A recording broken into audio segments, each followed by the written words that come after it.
musical, linguistic objects. Elf machines.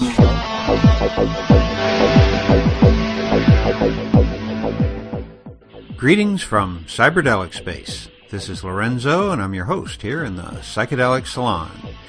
And sharing the salon with me today are several people who either made donations directly to the salon or who bought a copy of my audiobook, The Genesis Generation, and who I think of as our virtual hosts today.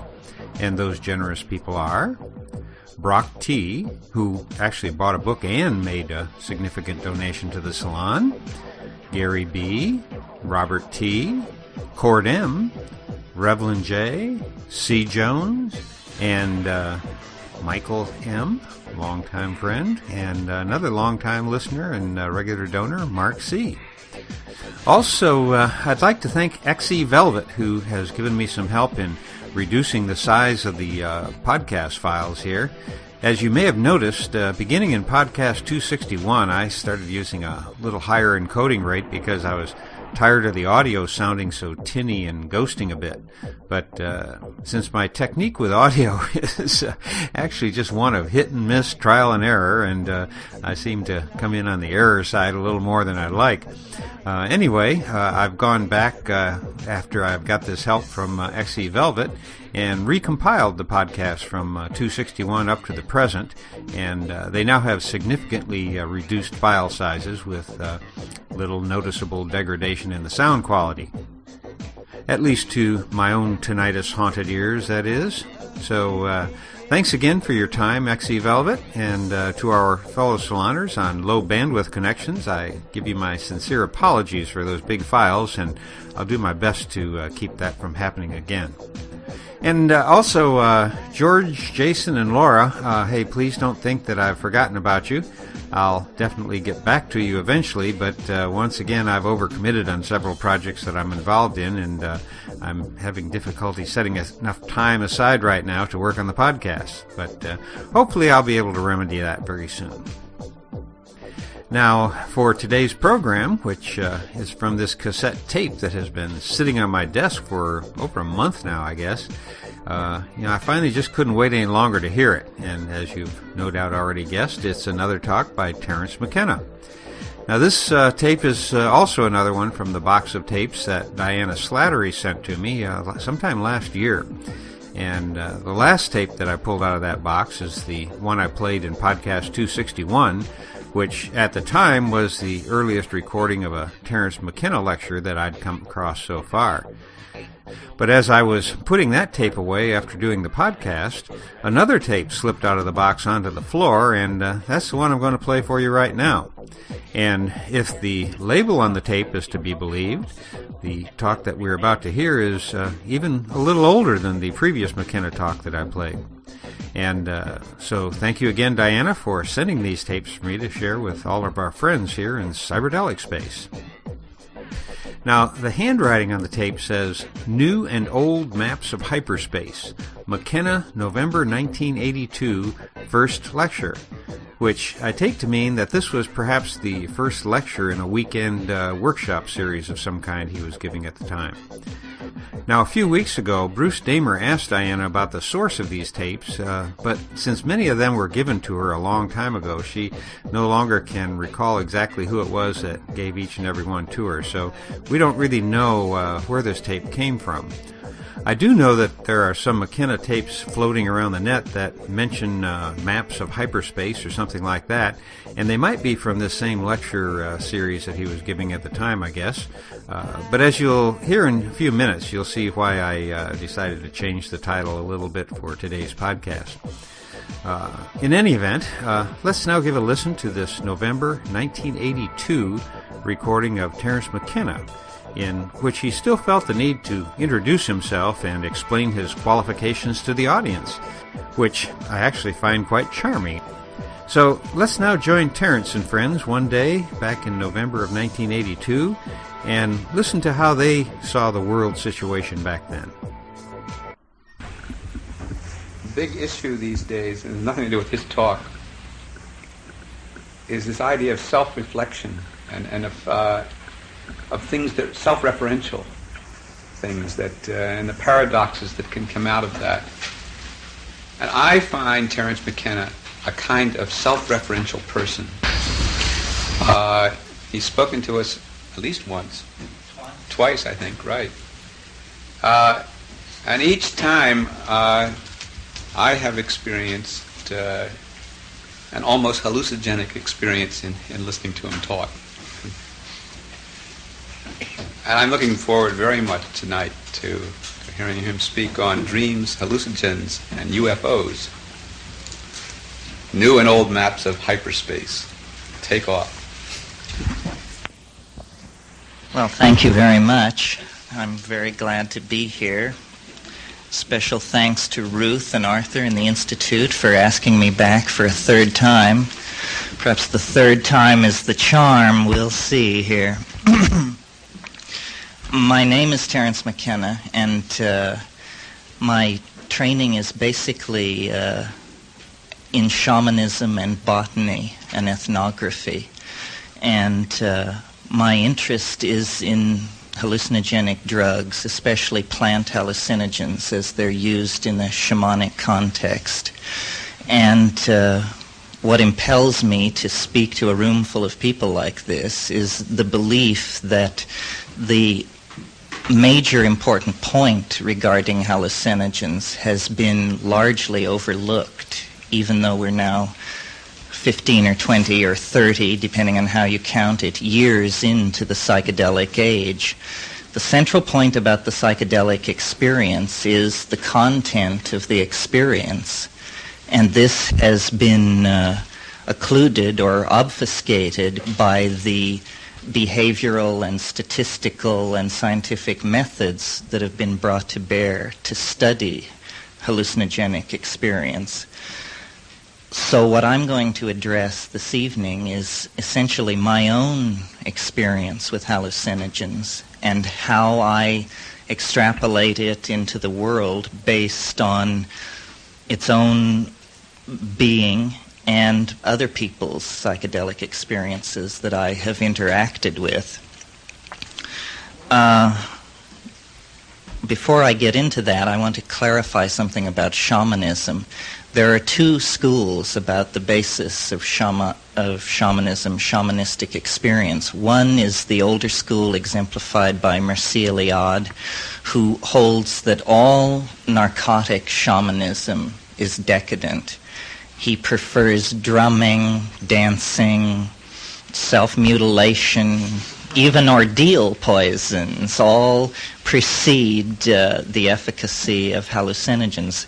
He believes they are resorted to when the tradition is vitiated and people are grasping at straws. I take this to be simply a cultural bias of the school of anthropology that he exemplified and the time in which his work was done. Now, Gordon Wasson has taken the opposite tack and takes the position that non-narcotic shamanism is decadent because it is on its way to becoming ritual. In other words, drumming, fasting, flagellation, all these things work to a degree and sometimes, and they are not dependable in the same way that hallucinogens are. And this has created this plays on Western people's biases in favor of the idea that you have to work hard to get somewhere, and if you don't work hard, it isn't useful. My own experience in looking at non-narcotic shamanism, essentially non-narcotic shamanism in Indonesia and in Nepal, was that Wasson's intuition was very correct. There is a grasping after, and I see that grasping after blending into the evolution of all higher religions. In other words, experientially, there is only one religion, and it is shamanism and shamanic ecstasy. But it is very difficult to maintain in agrarian context, hunting and gathering societies, which have much less structured social hierarchies, seem to be able to function with the hallucinogenic experience embedded in them. As soon as you rise even to the level of primitive agriculturalists, it becomes much more important to be able to get up in the morning and go to work than it does to have these ecstatic experiences, because the plants have to be tended, the fields tilled, and so on. I formed these opinions about non-narcotic shamanism early in my career of looking at this phenomenon. I didn't contact narcotic shamanism until I went to the Amazon basin, initially in 1971. And although I was familiar with the hallucinogenic state from growing up basically in the counterculture in Berkeley, but what I found in South America after sifting through these various experiences is that the family of drugs constellated around tryptophan, specifically DMT, dimethyltryptamine, and psilocybin, which is chemically very similar to DMT, that these compounds had a relationship to reality far different from all the other hallucinogens. The scopolamine, hyoscyamine, tropane family that you get in datura and that kind of thing, or LSD, which laboratory LSD does not occur in nature, but isomers of it occur in nature, although to be taken at hallucinogenic doses, they must be taken at hundreds of times the amount. So that's basically the scientific, medical, anthropological basis of what I'm saying. A career spent in Asia and more recently in the Amazon looking at this phenomenon.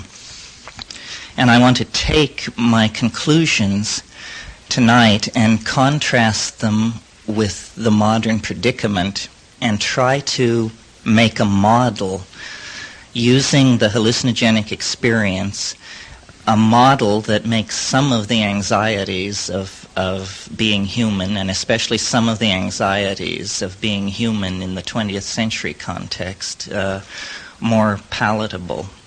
And to do that, I want to evoke a number of abysses, a number of empty places that our minds tend normally to shy away from. First to invoke them, and then to integrate them through the idea of what is conventionally called the UFO, or the UFO experience. These abysses are basically four embedded in a fifth.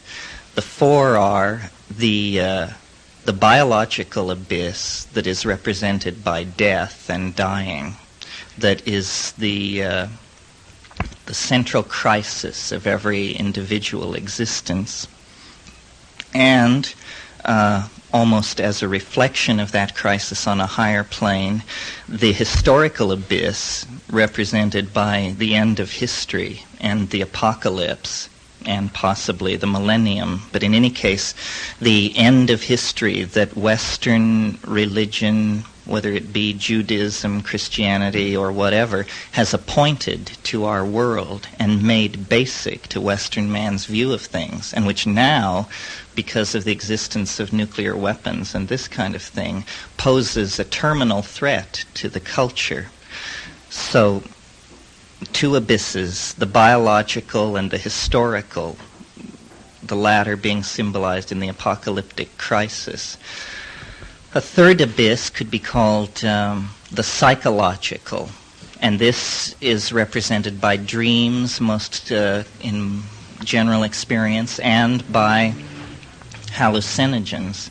It is this casting off from the moorings of the ego, making the night sea journey into the other, and being at the mercy of, call it the collective unconscious, the overmind of the species, what have you.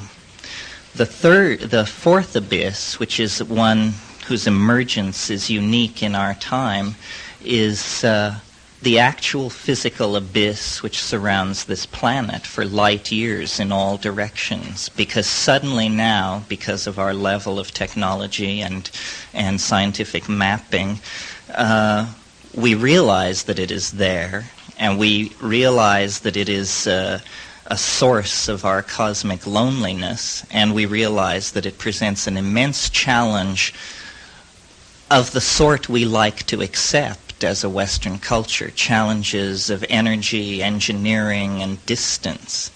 So these are the four abysses: the abyss of space, the abyss of death, the abyss of the psychedelic experience, and the abyss of dying. And these four general categories have to be seen embedded in a somewhat subtler kind of abyss, which is the abyss of the unspeakable. In other words, that language, which is the primary tool of cognition of the species, casts nets against these other gulfs and comes away with different kinds of maps. But you cannot put much trust in these maps unless you've carried out a thorough analysis of language, and once you've done that, for sure you will not put much trust in any of these maps, because the thinness of the web on which it all is hung will be readily apparent. Okay. It's my assumption whenever I am confronted with opposites is to try to unify them, to create a coincidentia positorum, as was done in alchemy, to not force the system to closure, but to try and leave the system open enough so that the differences can resonate and become complementary rather than antithetical. So I would like to unify here not two dualisms, but these four oppose, these pairs. You could think of them as the quadripartite elements of a kind of mandala. The means to unifying that mandala is integration of the psychedelic experience. Specifically, I'm going to make the assumption, specifically the psilocybin or tryptamine experience. And what it appears to be is something which is much more assimilable to the science fiction metaphor of a parallel universe than it is to the Freudian metaphor of the repression of desire, or even the Jungian metaphor of a collective species-wide memory and experience bank. It is much more, I think, of the character of a parallel continuum.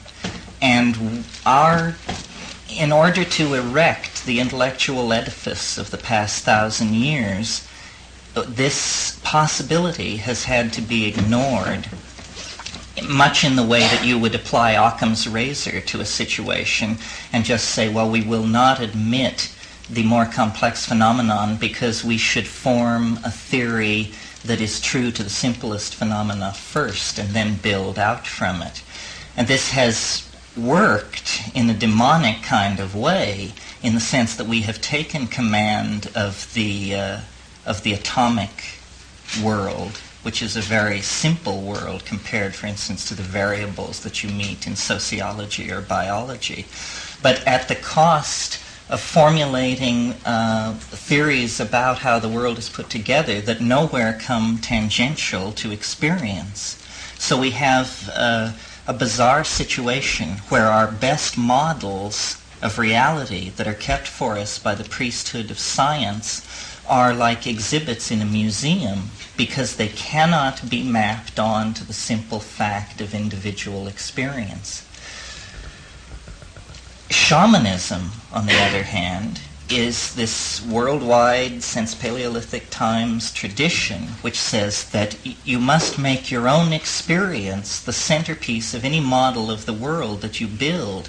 No amount of readings from meters, whether they're metering cyclotrons or any other kind of instrument, are going to satisfy you.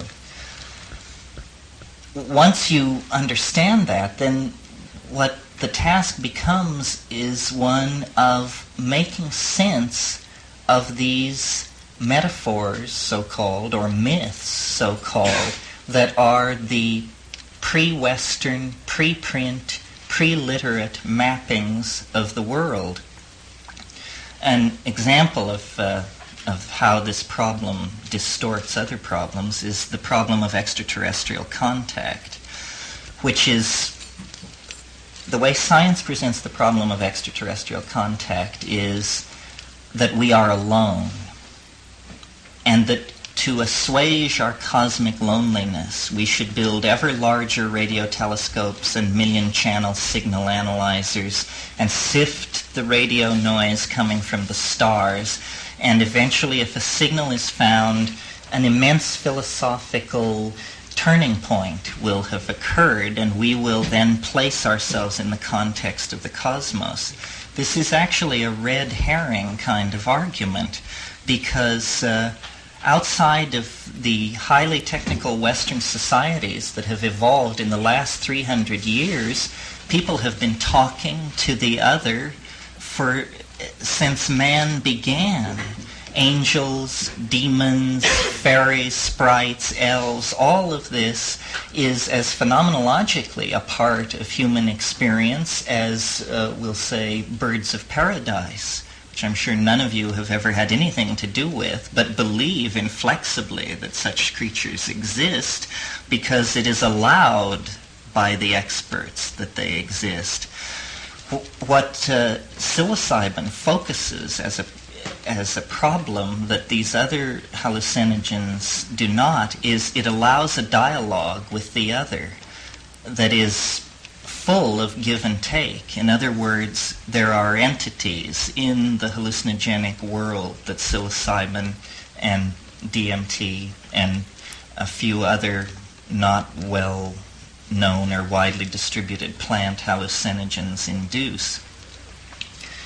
I think it was William Blake who said, the truth cannot be told so as to be understood without being believed.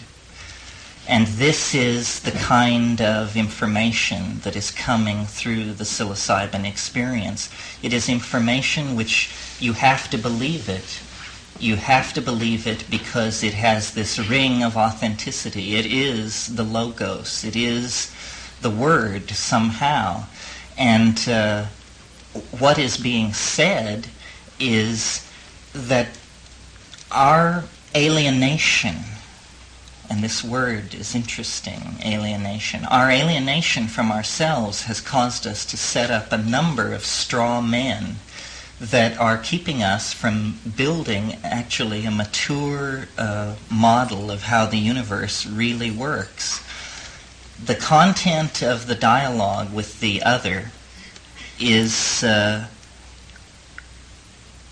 content that indicates that man's horizons are infinitely bright, that death is in fact, as Thomas Vaughan put it, the body is the placenta of the soul.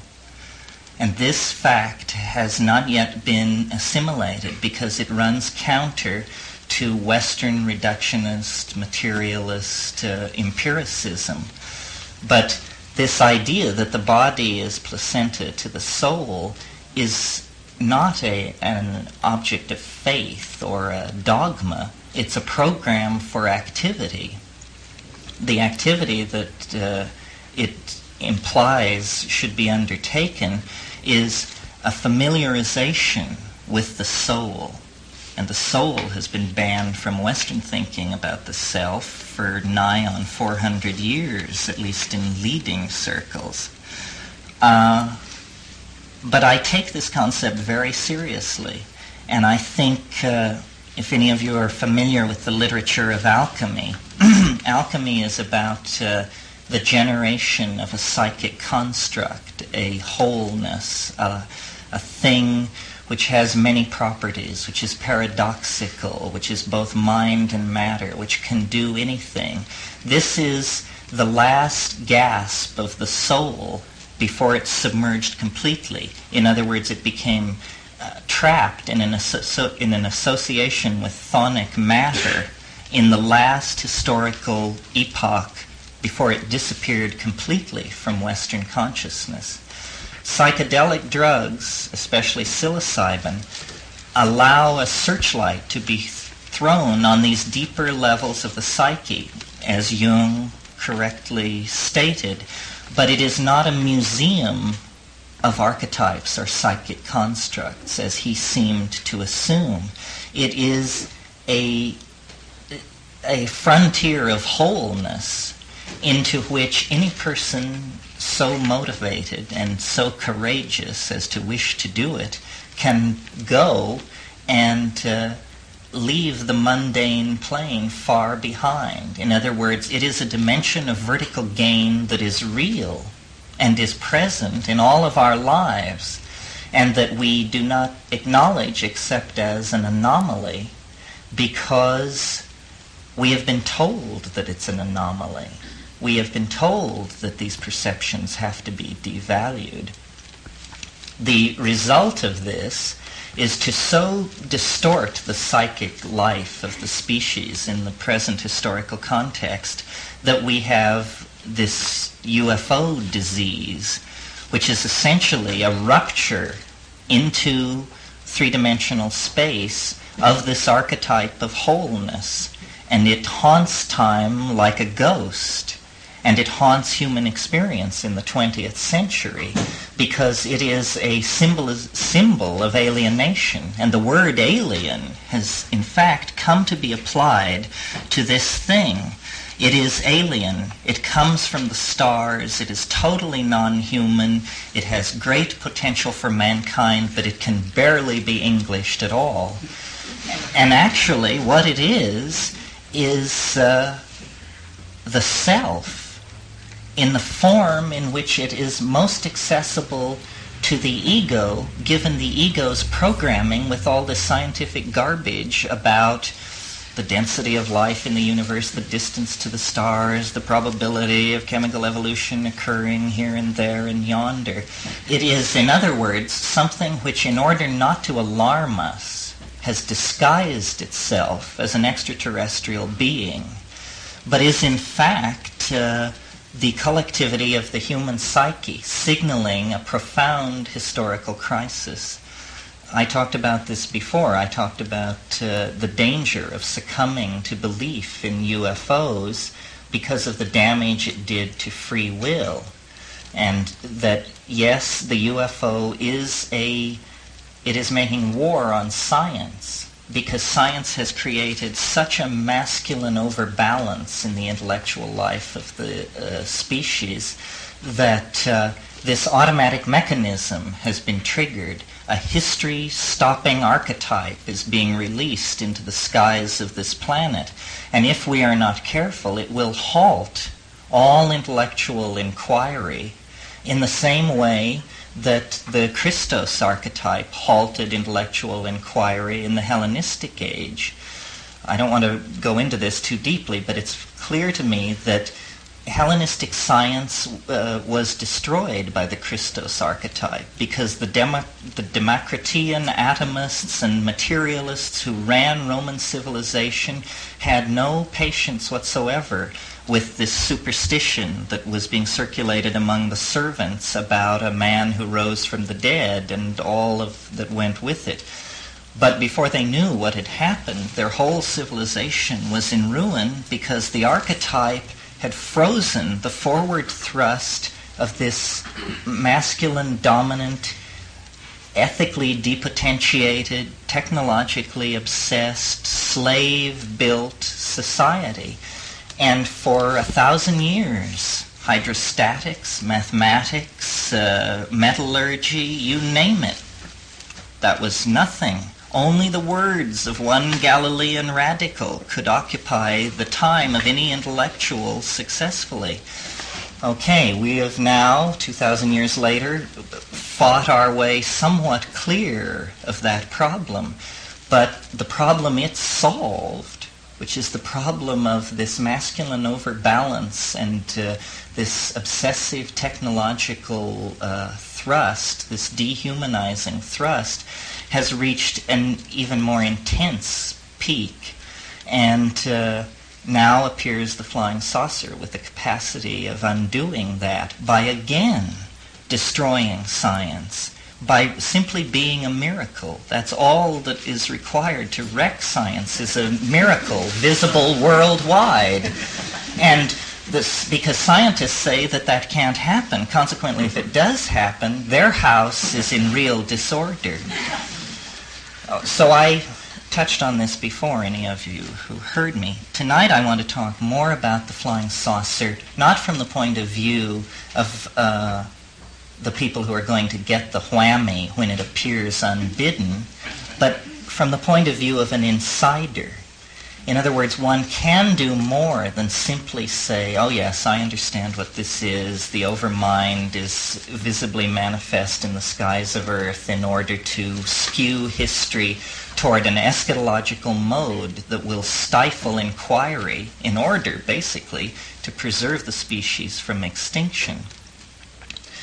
But a mature humanity could get into a place where we no longer required these metaphysical spankings from messiahs and flying saucers that come along every 1,000 years or so to mess up the mess that has been created and to try and send people off on another tack. And the way to do this is to look at the abysses that confront man as species and individual and try to unify them. And I think that psilocybin offers a way out because it allows a dialogue with the overmind that is not, you won't read about it in Scientific American or anywhere else. You will carry it out. And the carrying out of this dialogue will essentially eschatologize you as a person and lift you out of the historical context. It's like Stephen Dedalus said in Ulysses, history is the nightmare that I am trying to awake from.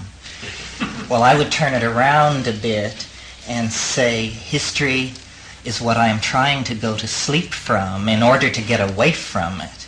In other words, the dream is eschatological. The dream is zero time and outside of history.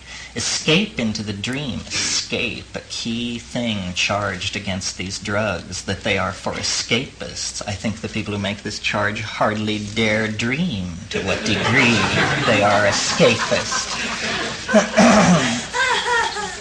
Escape. Escape from the planet, from death, and from the problem, if possible, of the unspeakable. So now, to say a bit about death and dying, if you leave aside the last 300 years of historical experience as it was handled in Europe and America, and examine the phenomenon of death, the doctrine of the soul in all its ramifications, Neoplatonic, Christian, dynastic, Egyptian, etc. I'm sure you're all familiar with some or all of these. What you get is the idea that there is a light body or a thing, an intellecty, that is somehow mixed up in the body during life and at death or at dying is involved in a crisis in which these two envelopes separate and one loses its raison d'etre and falls into dissolution, metabolism stops, and the other one goes we know not where. Perhaps nowhere, if you believe it doesn't exist. But then you have the problem of trying to explain life, which, by the way, though science makes great claims and has done very well in systems of nuclear particles and even simple atomic systems, the idea that science can make any statement about what life is or where it comes from is preposterous. Science has nothing to say about how you can decide to close your hand into a fist, and it happens. This is utterly outside the realm of scientific explanation, because what we see in that phenomenon is mind as a first cause. In other words, we see matter. It's an example of telekinesis. Matter is caused by mind to move. So we need not fear the sneers of science in the matter of the fate or origin of the soul. And as I say, my thrust into this has always been the psychedelic experience, but I've been thinking recently more about dreams, because dreams are a much more generalized form of experience of the hyperdimension, or the mode in which life and mind seem to be embedded. And looking at dreams and looking at what people with shamanic traditions say about dreams, you come to the realization that experientially for those people it is a parallel continuum. The shaman accesses it with hallucinogens or other things which I mentioned, but most efficaciously with hallucinogens, but everybody else accesses it through dreams. Now, Freud's idea about dreams was, I forget the German term, but he called them day residues. He always felt that you could trace the content of the dream down to a distortion of something that happened during the day, or, during waking time. I think that it's much more useful to try and make actually a kind of geometric model of consciousness, and to take seriously the idea of a parallel continuum, and to say that the mind and the body are embedded in the dream, and the dream is a kind, not a kind of, but a higher order spatial dimension, so that in sleep you are released into the real world, of which the world of waking is only the surface. And in a very literal sense, it's the surface. It's the surface in a geometric sense, that there is a plenum, and recent experiments in quantum physics tend to back this up. There is a holographic plenum of information. All information is everywhere. Information that is not here is nowhere. And that information stands outside of historical time. It's like Plato said, time is the moving image of eternity.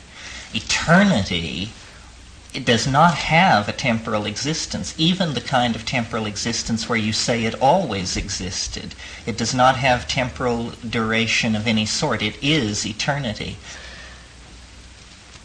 We are not primarily biology, with mind emerging as a kind of iridescence, a kind of epiphenomenon at the higher levels of organization of biology. We are, in fact, hyperdimensional objects of some sort which cast a shadow into matter. And the shadow in matter is the body.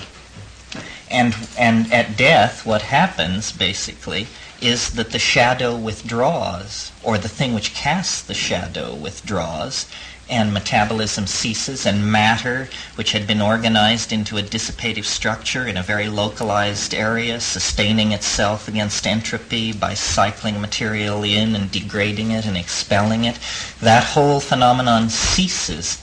But the thing which ordered it is not affected by that. And when I make these declarative statements, I'm making them from the point of view of this shamanic tradition, which touches all these higher religions. Everything, basically, except rationalism, holds to some version of what I'm saying.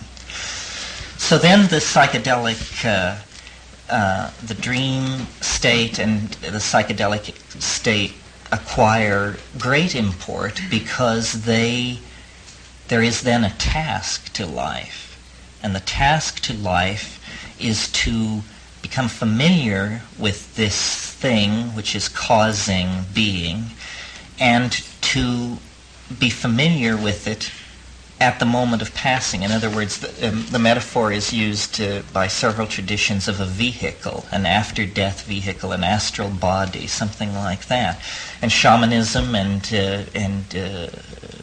certain yogas, Taoist yoga, claim very clearly that the purpose is to familiarize yourself with this after-death body in life. And then the act of dying will not create confusion in the psyche.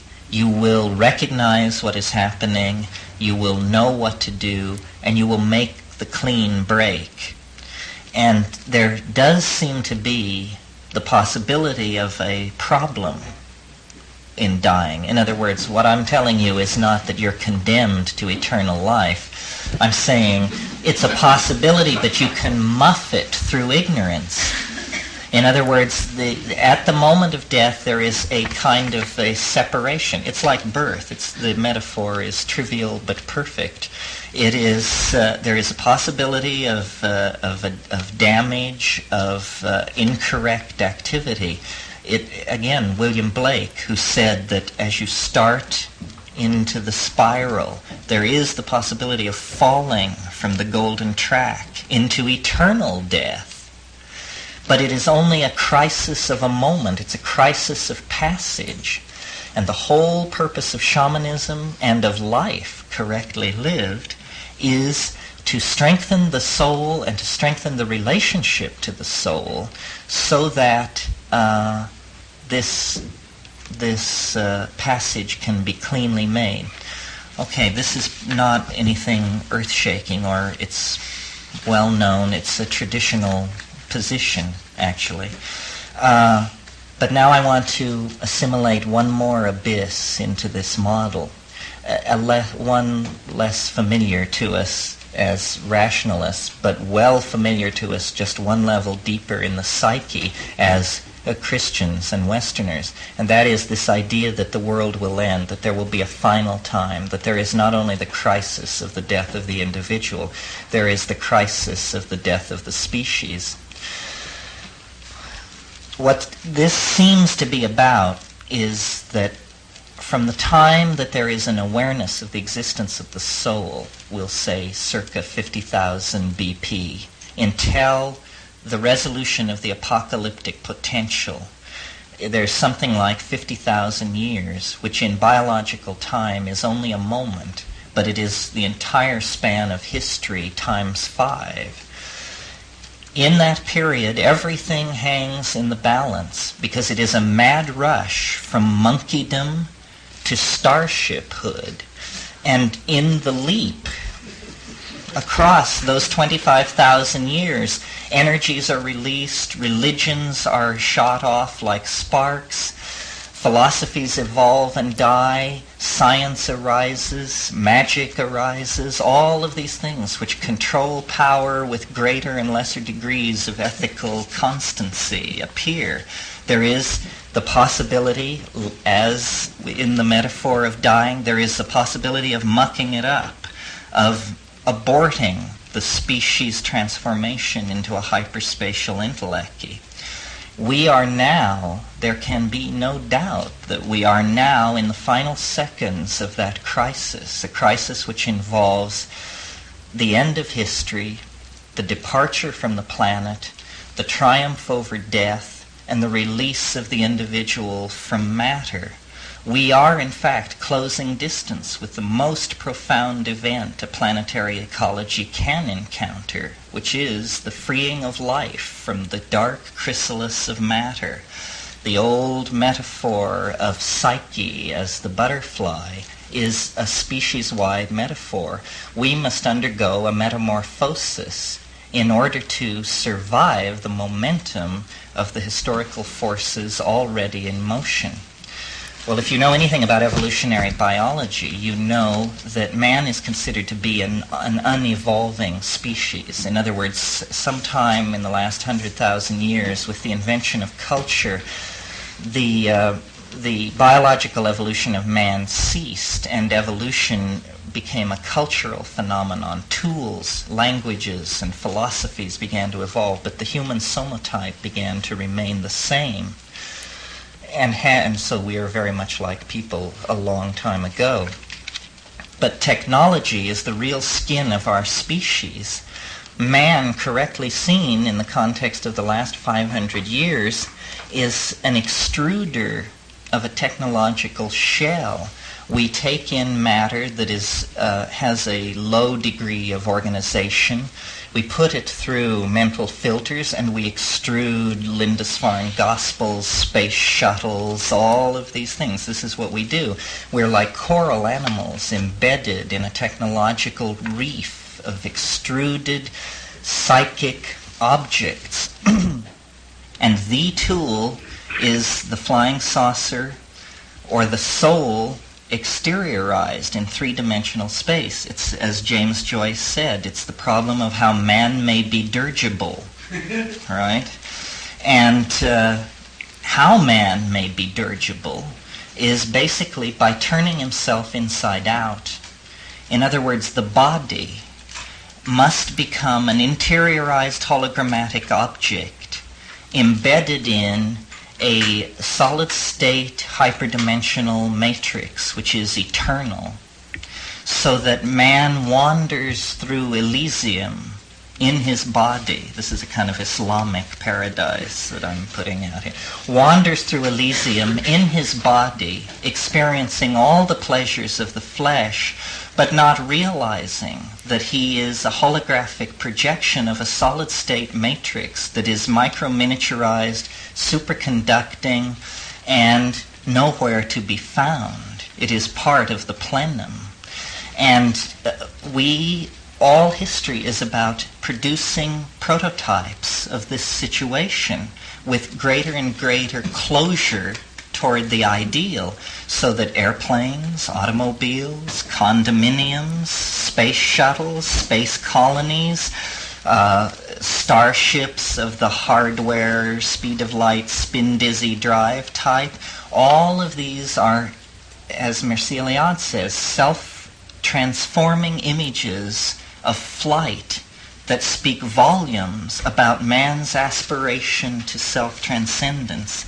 So that our wish, our salvation, and our only hope, basically, is to end the historical crisis by becoming the alien, by ending alienation, by recognizing the alien as the self, in fact, recognizing the alien as an overmind which holds all the physical laws of the planet intact in the same way that you hold an idea intact in your mind.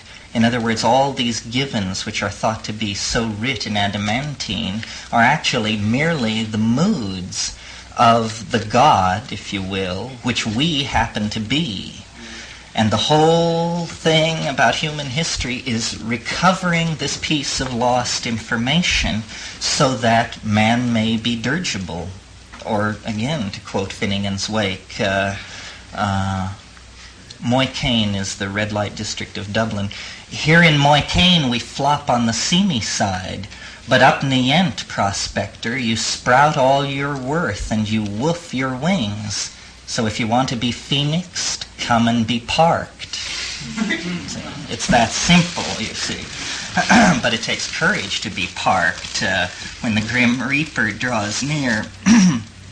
A blessing in disguise, Joyce calls him. So, to me, what psychedelics point out, and where I think society will go once they are integrated to the point where large groups of people can plan research programs without fear of being persecuted for it, is it models the after-death state. It may do more than model it. It may essentially reveal the nature of it, that our mind, what we each call our mind, can be, the modalities of appearance and understanding can be shifted so that we see it within the context of the one mind. And then problems like the existence of extraterrestrials and that kind of thing become trivial, because the one mind that I'm talking about contains all experiences of the other. There is not the Newtonian universe deployed throughout the parsecs and kiliocosms of physical space and the interior mental universe. They are the same thing.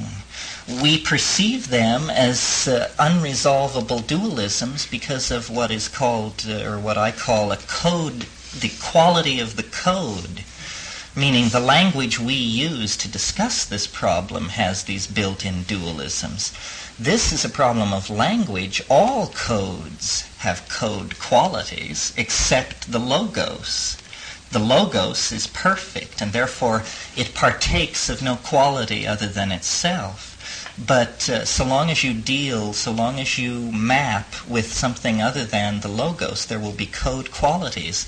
And the dualism built in to our language makes the death of the species, the death of the individual, these seem to be opposed things. Likewise, the problems biology and by extrapolation exobiology pose by examining the physical universe versus the angel and demon-haunted world that depth psychology is reporting on is again set up as a dichotomy.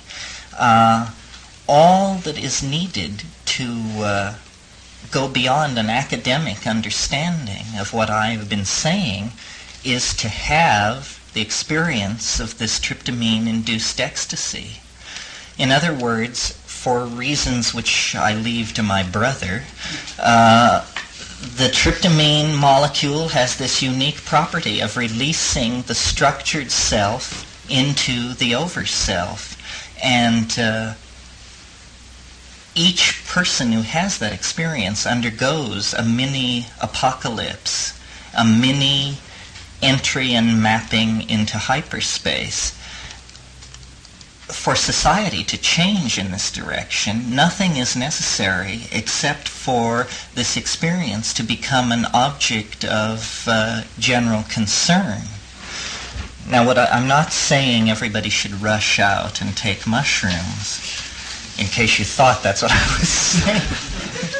But I am saying that these fields of information, which I don't know if you're like me, but my experience of these things is basically literary. I read Plotinus, I read Heraclitus, I read all this stuff, and I try to integrate it intellectually.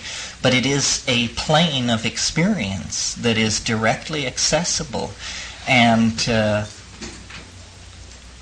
the role that each of us plays in relationship to it determines how we will present ourselves in the final transformation that this hints of.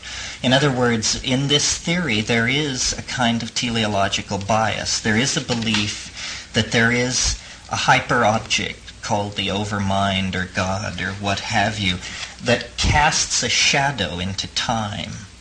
And history is the experiencing of this shadow. And as you draw closer and closer to the source of the shadow, the paradoxes intensify. The rate of change intensifies. Because what is happening is that this hyper-object is beginning to ingress into three-dimensional space. One way of thinking of it is that the dream and the waking world and the world of the dream begin to become one, so that the school of flying saucer criticism, which has said flying saucers are hallucinations, was in a certain sense correct, in that the laws which operate in the dream, the laws which operate in hyperspace, can at times operate in three-dimensional space when the barrier between the two modes becomes weak. And then you have these curious experiences, sometimes called psychotic breaks, sometimes called whatever, but which always have a tremendous impact on the person they're happening to, because there seems to be an exterior component that could not possibly be mental. What I'm talking about is when coincidences begin to build and build and build until you finally say, I don't know what is going on, but it's preposterous to claim that this is a psychological phenomenon because these are changes in the world, what Jung called synchronicity and made a certain model of. But what it really is that an alternative physics is beginning to impinge on reality. And it is the physics of light essentially. Light is composed of photons. Photons have no antiparticle. This means that there is no dualism in the world of light. And if you try to imagine the experience from the point of view of a thing made of light, you realize, I'm sure you're all familiar with the conventions of relativity, which say that time slows down as you approach the speed of light. But what is never said about that is that if you move at the speed of light, there is no time whatsoever. There is an experience of time zero. So if you imagine for a moment yourself to be made of light or in possession of a vehicle which can move at the speed of light, there you can traverse from any point in the universe to any other with a subjective experience of time zero. This means that you cross to Alpha Centauri, time zero. But the amount of time that has passed in the relativistic universe is whatever it is, 4.5 years. But if you move at very great distances, if you cross 250,000 light years across to Andromeda, you still have an experience of time zero. The only experience of time that you have is a subjective time that is created by your own mentation. But in relationship to the so-called Newtonian universe, there is no time whatsoever. You exist in eternity. You have become eternal. Now, of course, the universe is aging at a staggering rate all around you in this situation, but you perceive it as a fact of the universe, the way we perceive Newtonian physics as a fact of this universe. So you have essentially translated into this eternal mode that I mentioned, time as the moving image of eternity. You are then away from the moving image. You exist in this static mode.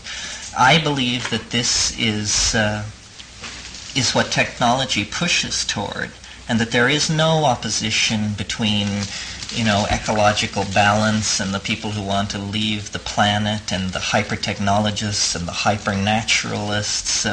All of these are red herrings. The real historical entity which is becoming imminent is the human soul, and it is the monkey body has served to carry to this moment of release, and it will always serve as a focus of self-image, but it will exist in a world made by the human imagination. This is what the return to the Father, the transcendence of physis, the rising out of the Gnostic universe of iron that traps the light, all these metaphors, this is what it means. It means release into the human imagination. Very shortly,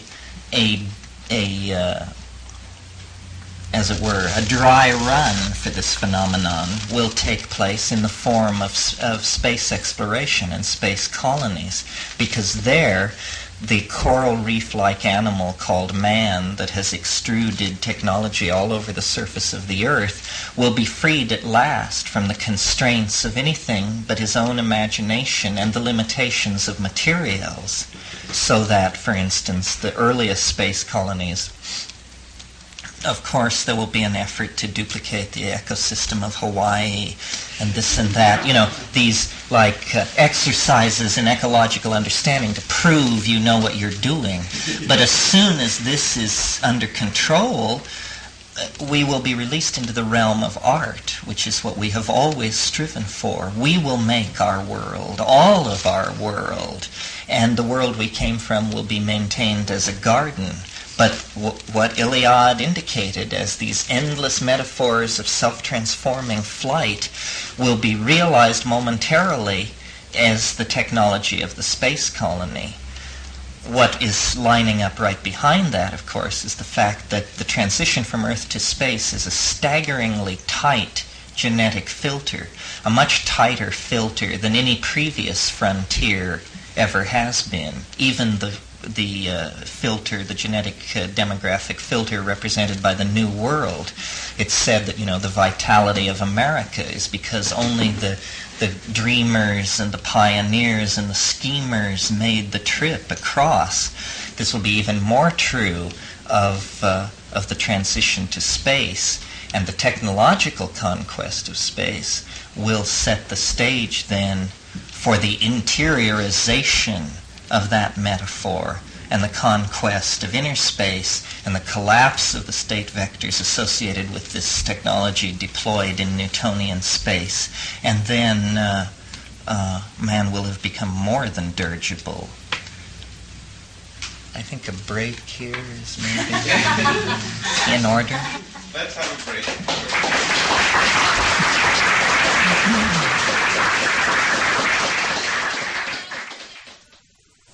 Just say a couple more things, and then there seem to be a lot of questions, so I'll throw it open for questions. But before I do that, I mentioned this book, The Invisible Landscape, that my brother and I wrote, and I'll say just a bit about it because it relates to what's been said. I spoke in general terms about the technology which would interiorize the body, exteriorize the soul, spoke of it as a long-term technological goal, meaning visible within the next 100 or so years, following on to space travel, that sort of thing. But what The Invisible Landscape is about is an effort to short-circuit that chronology and to actually, in a certain sense, force the issue.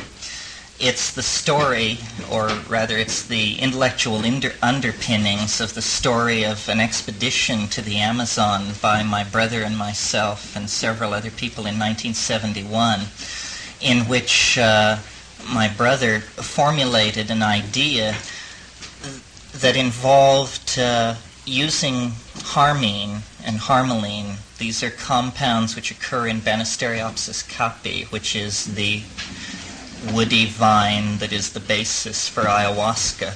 And ayahuasca is one of these plant hallucinogens that releases you into this dimension I'm discussing. An effort to use harmine in conjunction with the human voice in what we called the experiment at La Chorrera, which was basically, you can take it as very loose science or very tight magic, but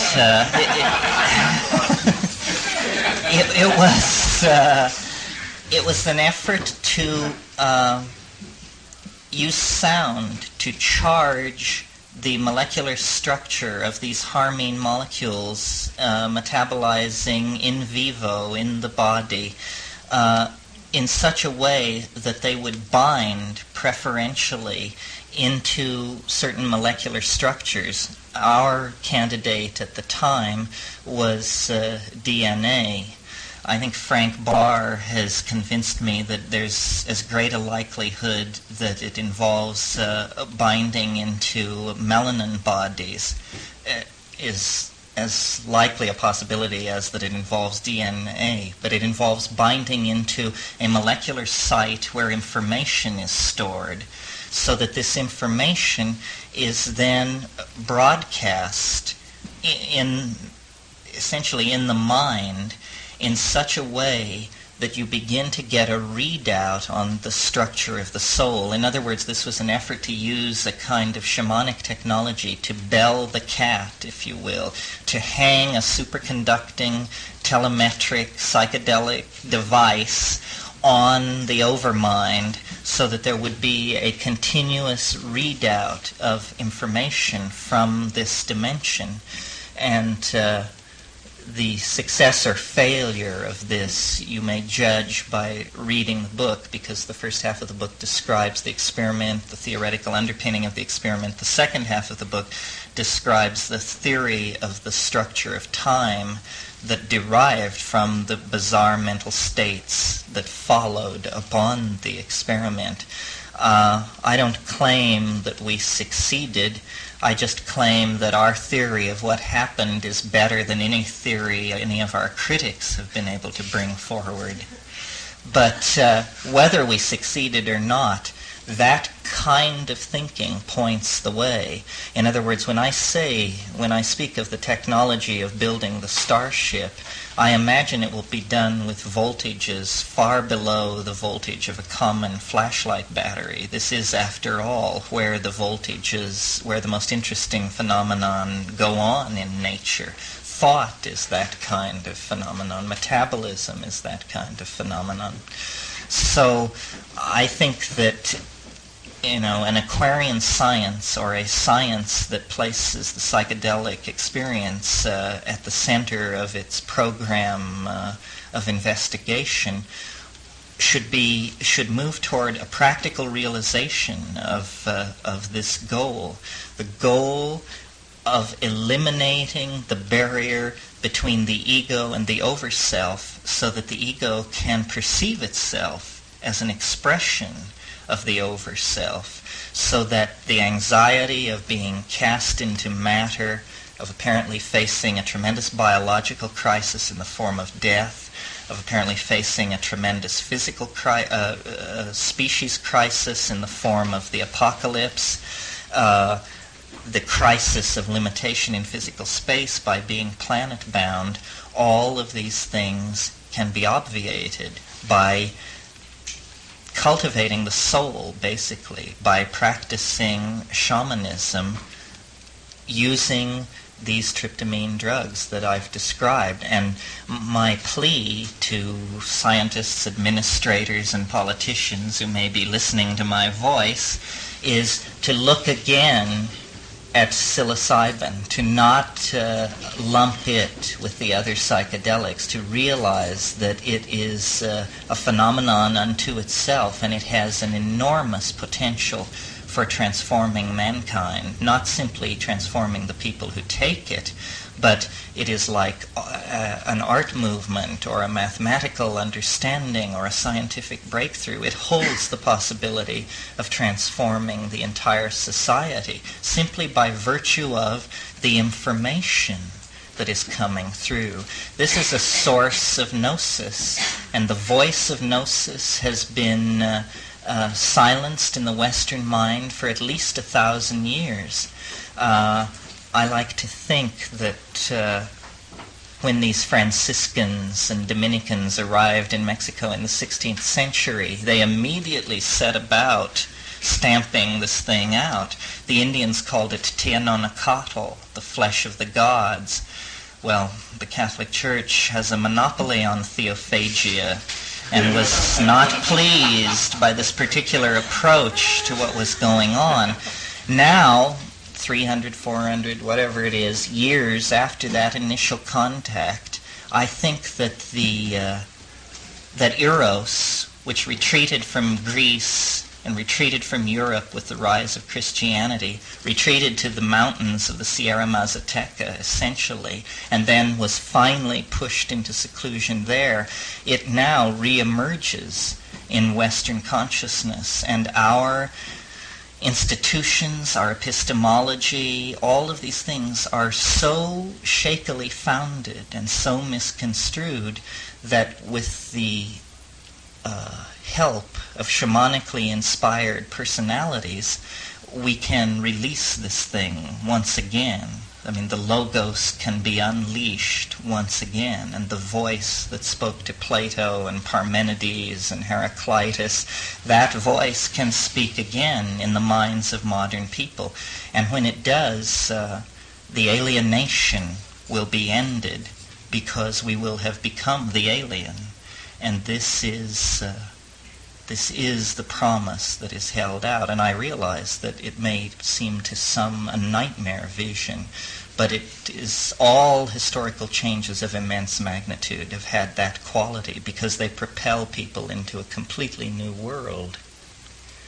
Are there any questions? Yes. You indicate that the essentially needs to be done through hallucinogens. And I'm not saying they're good or bad. I'm just saying that there appear to be many ways of discovering that the inner reality, the ultimate reality. You want me to comment on that? Yeah. I agree with you that this is a strongly held position. I always, in my explorations, have recourse to my own experience, and I've not had good luck with any of these other techniques. I spent time in India, practiced yoga, scoured the various rishis, roshis, geishas, and gurus that Asia had to offer. And I believe they must be talking about something, but in my experience, it is so pale and so far removed from the actual closure with the intense tryptamine ecstasy that I don't really know what to make of it. And I am willing to believe these things are possible. I just must be a very grounded person. Well, maybe it's a shortcut for a lot of people. Well, Tantra, for instance, claims to be, that's what Tantra means, is the shortcut path. And certainly they might be on the right track. Sexuality, orgasm, these things do have tryptamine-esque qualities to them. But the main thing about psilocybin, and I stress it over all these other hallucinogens, is information. Immense amounts of information. In my experience, a hallucinogen like LSD, the hallucinations seem largely to be somehow related to the structure of the optic nerve, or they are essentially trivial. They are geometric patterns, shifting lights, this and that, but unless synergized by another drug. The classic psychedelic experience that started it all with Huxley and those people was, I believe, 200 micrograms of LSD and 30 milligrams of mescaline. And I would believe that would deliver a visionary experience rather than an experience of hallucinations. And the difference is, what psilocybin shows you is not colored lights and moving grids. It shows you places, jungles, cities, machines, books, architectonic form of incredible complexity. Just click, click, click. There is no possibility that this could be construed as noise of any sort. It is, in fact, the most highly ordered visual information that you ever experience, much more highly ordered than the visual experience I'm having at this moment of this room. But information in the form of flood of data, that isn't gnosis. I mean, could you spell out what you mean? You certainly must mean something more important than Well, data. No. I think I talked about this last time, that Philo-Judaeus talks about what he calls a more perfect logos. He says a more perfect logos would be beheld rather than heard. In other words, the formulation you get in the Gospel of John, in principio et verbum caro factum est. In the beginning was the Word. Yes, it was the Word in the beginning, but this is a strange kind of word. It is a word which is visually beheld, and the language in which the gnosis communicates is a language of visual forms, such that there is no ambiguity about meaning, because there is no recourse to a dictionary of agreed upon signification. It is purely beheld. This is why it's very hard. One of the main problems with psychedelic drugs is to bring back information, because it is hard to English it. And the reason it's hard to English it is because it's like trying to make a three-dimensional rendering of a fourth-dimensional object. Only through the medium of sight can the true modality of this logos be perceived. That's why it's so interesting, and I should have maybe talked more about it, that psilocybin and ayahuasca, which is this aboriginal drug which uses tryptamine to make it run, is there's a telepathic component, which is there is a shared state of mind, because the unfolding hallucination is shared in complete silence. And, it's very hard to prove this to a scientist, but if 4 people are having this experience, one person can monologue it and then cease the monologue, and another person will take it up. Everyone is seeing the same thing. And this, it is the quality of being visual information, to answer your question, Arthur, that seems to make this logos believable, in the way that I quoted William Blake when he said, the truth cannot be told. That is very powerful, that statement. And you do believe it. That, yes. You do believe it. But I was going to say that you're speaking of seeing, and we say QED after a demonstration in geometry, but the Hindus say behold. Now, the seeing involved there, I wouldn't think of as visual, but it does get the word seeing, the name seeing. You somehow, your whole, I wouldn't say mind, your being resonates. I like to use the term recognize. Mm-hmm. You see that, let's say, this is the same thing as the other thing. And I don't know whether it's seeing, but seeing is a good word, but it isn't, I wouldn't call it visual. No, well, it isn't exactly visual. I mean, again, to quote Philo Judaeus on the logos, he says that the logos goes from a thing heard to a thing seen without ever crossing through a quantized transition point. And yet this seems impossible. It seems a logical impossibility, because it is either one or the other. And yet, when you actually have the experience, you see, it is as though thought, which is heard, that's the recognition. the thought which is heard becomes more and more intense, until finally its intensity is such that with there being no jump or glitch, you now are beholding it in a three-dimensional visual space, and you command it. And this is very typical of psilocybin. Yes? I have 2 questions. One, when you were talking in terms of the dialogue, I was wondering if you could kind of be more descriptive in that regard. And the other thing was, as far as the effects of this type of experience, especially over, say, a prolonged period of time on the body, and the body is as an energy system, and how do you balance that, or how do you counteract possible negative effects? Okay, well, I'll take the last part first, which is about the body. I'm not an abuser. It takes me a long time to assimilate each experience, and I feel, I never have lost my respect for it. I mean, I really feel dread is one of the emotions that I always feel as I approach it, because I have no faith that my sails won't be ripped this time. I always make the metaphor, it's like sailing out onto a dark ocean in your little skiff.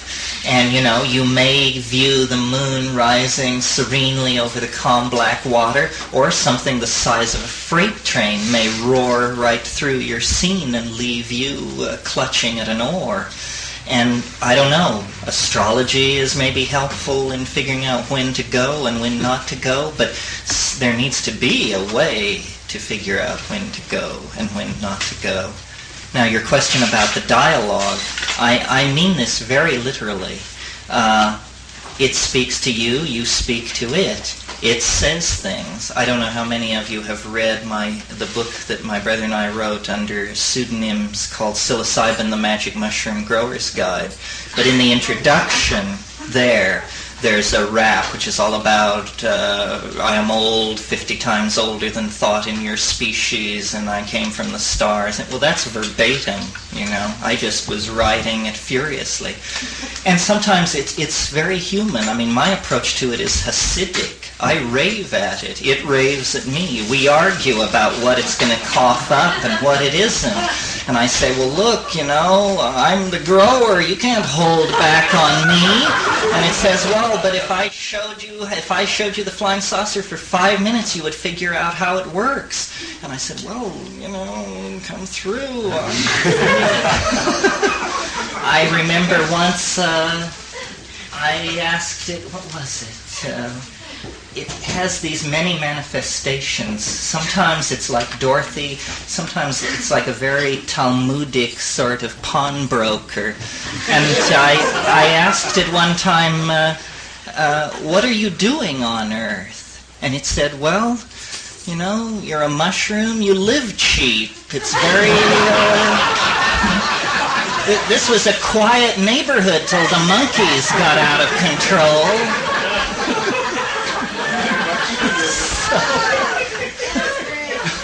Yes. I need some clarification on some of the things you said. I can understand, you know, at least in my own way, you know, how this idea about an overconsciousness or, you know, casting a shadow, and that our psychedelic experience or dream experience has to do with getting in touch with that. But you said that I'm not really positive about this. This is why I need some clarification on. Is that in some sense that those brief experiences, that something about that our experience was in order to get back there, and that was the reason for us to be?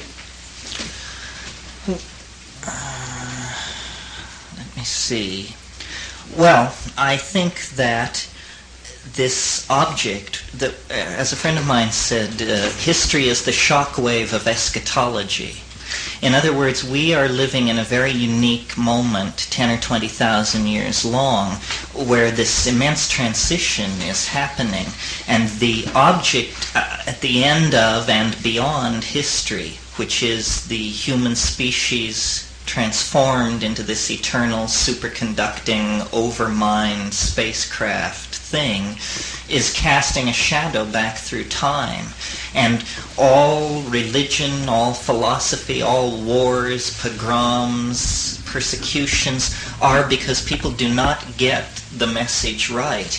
And that's because there is both the forward-flowing casuistry of being, causal determinism, and the interference pattern that is formed against that by the backward-flowing fact of this eschatological hyper-object throwing its shadow across the landscape. So we exist, there is a great deal of noise. This situation called history is totally unique. It will only last for a moment. It began a moment ago. It will only last for a moment. But in that moment, there is like this tremendous burst of static as the monkey goes to godhood, and there is this crossing of the I don't like to call it the casuistry, but the efficacy of the eschaton, this final eschatological object, and the forward flow of entropic circumstance. Does that get it for you? Maybe. Well, I have a little bit of trouble, thinking kind of like which came first. Are you saying the chicken or the egg? Are you saying that this overconsciousness has something to do with... Well, I'm certainly saying that life is necessary. That life is... It is not the idea that we have been skewed onto a siding called organic existence and that our actual place is in eternity. No, there is something about... This is a very important part of the cycle. It is a filter. Remember, I mentioned that I thought that there was the possibility of extinction. There was the possibility of falling into physis forever. And So in that sense, the metaphor of the fall is valid. There is a spiritual obligation. There is a task to be done. It isn't, though, simply something as simple-minded as following a set of somebody else's rules. It's that the noetic enterprise is a primary obligation of being in this circumstance. And your salvation is linked to it, because if you do, and not everyone has to read alchemical texts or study superconducting biochemistry to make the transition. Most people make it naively by thinking clearly about the present at hand. But we are intellectuals trapped in a world of too much information. Innocence is gone for us. We cannot expect to cross the rainbow bridge through the act of a good act of contrition. That won't be sufficient. We have to understand. And I recall, Whitehead said, understanding is the apperception of pattern as such, because to fear death is to not understand what's going on. And to even see it as a big deal is to not understand what's going on, although I don't claim to have reached that exalted plane. But cognitive activity is the defining fact of humanness. Language, thought, analysis, art, poetry, myth-making, these are the things that point the way toward the realm of being of the eschaton. That is what Joyce means when he says man may become dirigible. In other words, man may be released into a realm of pure engineering. The imagination is everything. This was Blake's perception. This is where we come from. This is where we're going. And it is only to be approached through cognitive activity, I think.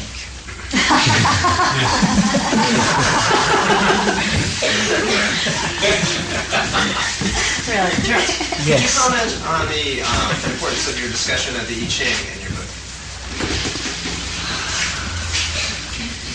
Well, very briefly, because I always have the feeling this part bores people more than any other because it hinges on tiny details. But briefly, what the Logos said to me was that time is not simply a homogeneous medium where things occur.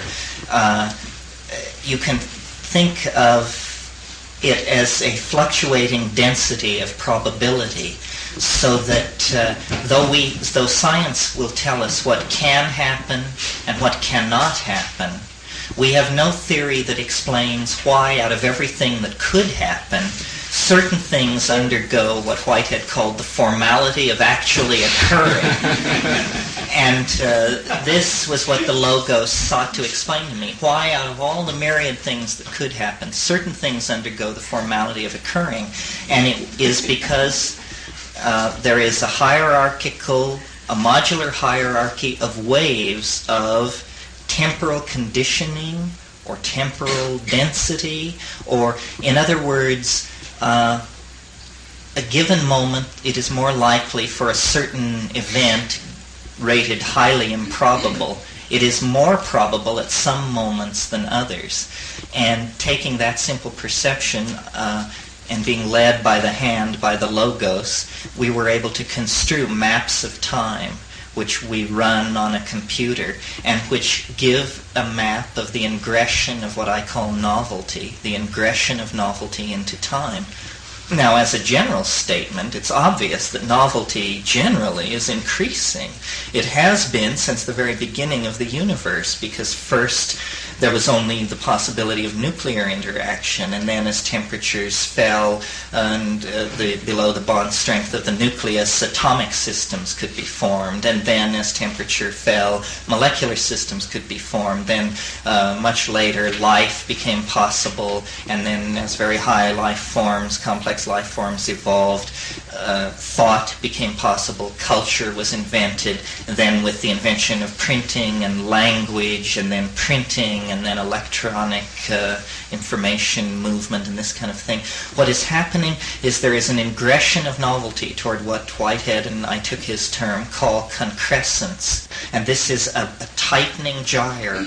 Everything is flowing together. And in fact, the man-made lapis, the alchemical stone at the end of time, occurs when everything flows together, when the laws of physics are obviated and the universe disappears, and what is left is the tightly bound plenum, the monad, if you wish, able to express itself for itself rather than able only to cast a shadow into physis as its reflection. And I come very close here to classical millenarian and apocalyptarian thought. My view of the rate at which change is accelerating and the way the gyre is tightening causes me to think, and the wave predicts this, that it is not long, it is soon. 50 years, 25 years, 35 years, then this event will occur. It is the entry of the species into hyperspace, but it will appear to be the collapse of the state vector and the end of physical laws and the release of the mind into itself. And all these other images, the starship, the space colony, all that, these are precursors. Again, the idea that history is the shock wave of eschatology. As you close distance with the eschatological object, the reflections it is throwing off become more and more true to the thing itself. And in the final moment, God stands revealed. There are no more reflections of the mystery. The mystery in all its nakedness then is seen, and nothing else exists. But what this is, decency can safely scarcely hint at.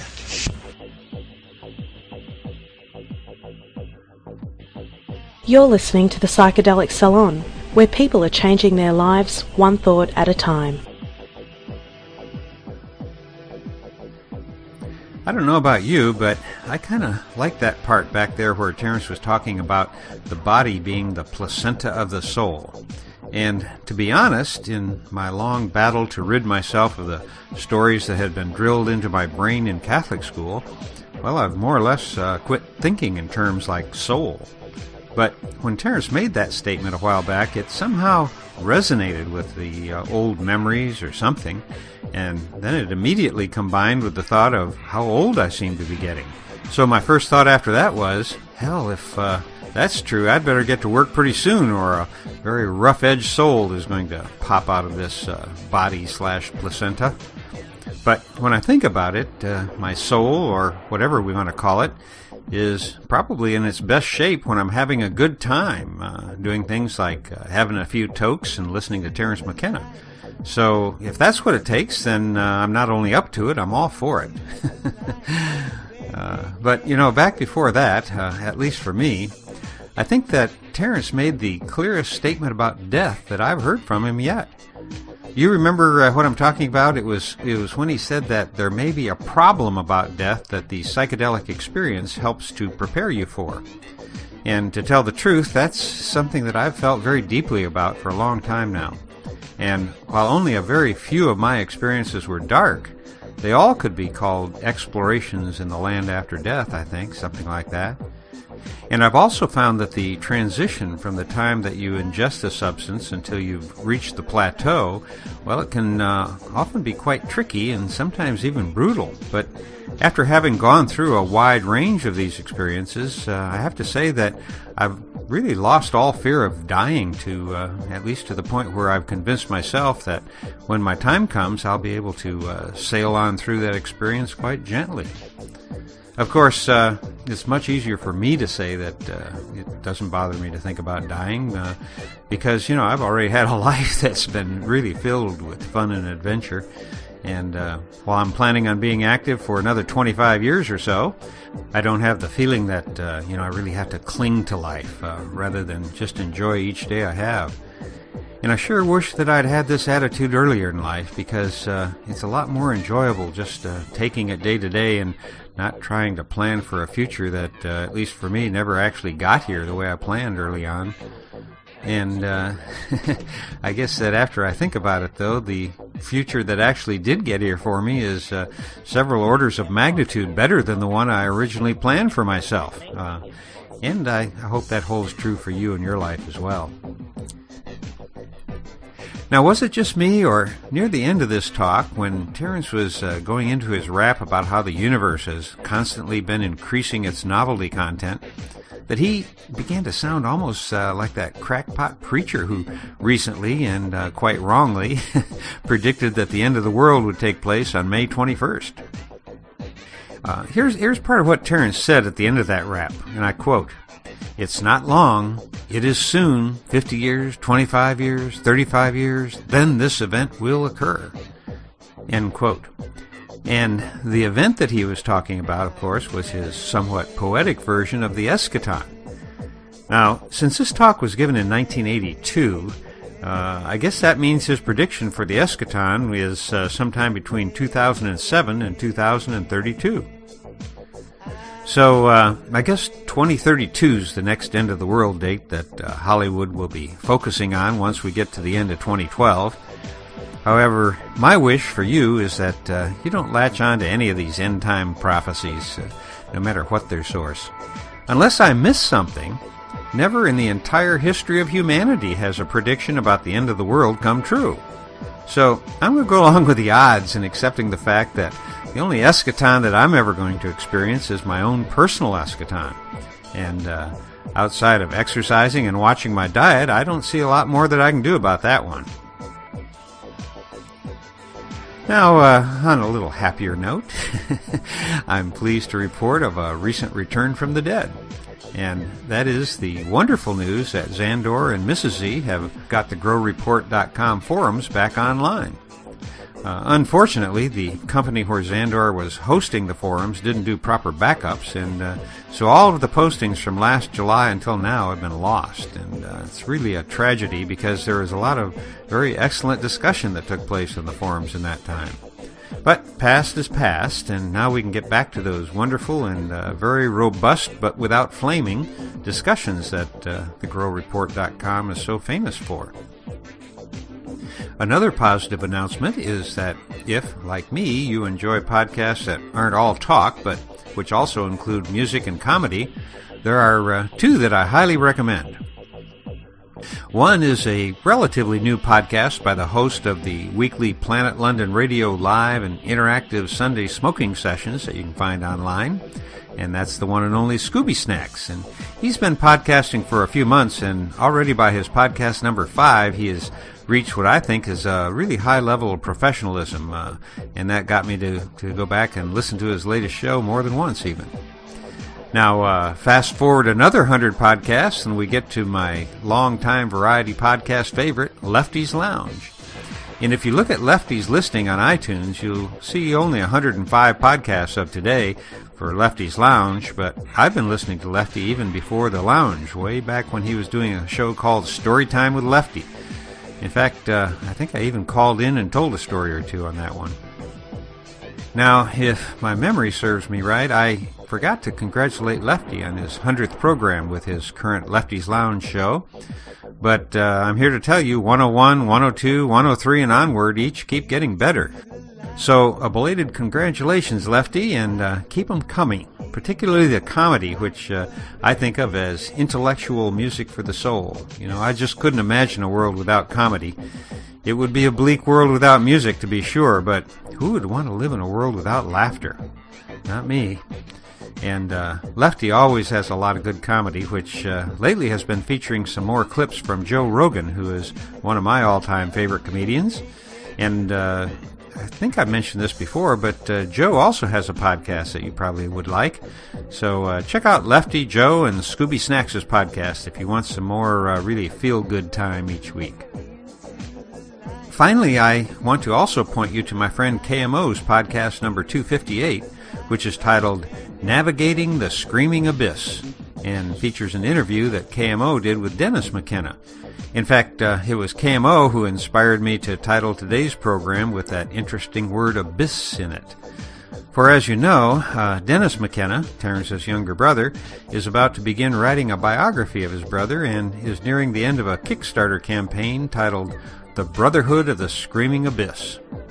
And I just checked Dennis's Kickstarter website and see that in the past week another 121 people have made pledges for this campaign, but with only 11 days left before it closes, he's still somewhat short of the target amount. So if you happen to get a little cash as a graduation present or something, you might want to pay a little of it forward so that years from now, when Dennis and the rest of the elders of that period are long gone, their stories will still live on in our collective tribal memory. Well, that's going to do it for now, and so I'll close today's podcast by reminding you that this and most of the podcasts from the Psychedelic Salon are freely available for you to use in your own audio projects under the Creative Commons Attribution Non-Commercial Share-alike 3.0 license. And if you have any questions about that, just click the Creative Commons link at the bottom of the Psychedelic Salon webpage, which you can get to via psychedelicsalon.us.